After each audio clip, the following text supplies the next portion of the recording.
Rainbows are all around Virginia this month as the state celebrates LGBTQ Pride Month. Many local events will take place throughout the month of June, but Martinsville will have its first ever Pride celebration this weekend. 10 News reporter Taj Simmons talked to the local native who organized it all. Lawrence Vanderwoods did not mince words. It was hard to grow up gay in Martinsville. Lately, I feel like I'm the only one. Here, it's been growing pains. And do I think it's getting better? Absolutely. It gets better every day. He moved all around the country before returning to Martinsville 5 years ago with the goal of making his hometown a more accepting place to be. We're not passing out pamphlets, become gay, okay?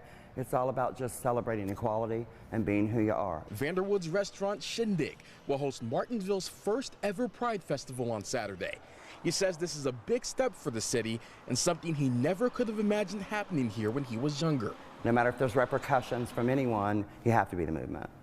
And you know, if you expect change, you have to create change yourself. The ghosts of that painful past have emerged again through some backlash Shindig's owner described on social media.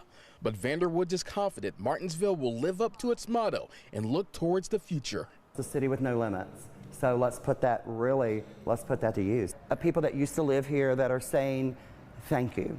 And, you know, this may be the first step in us being able to return home at some time.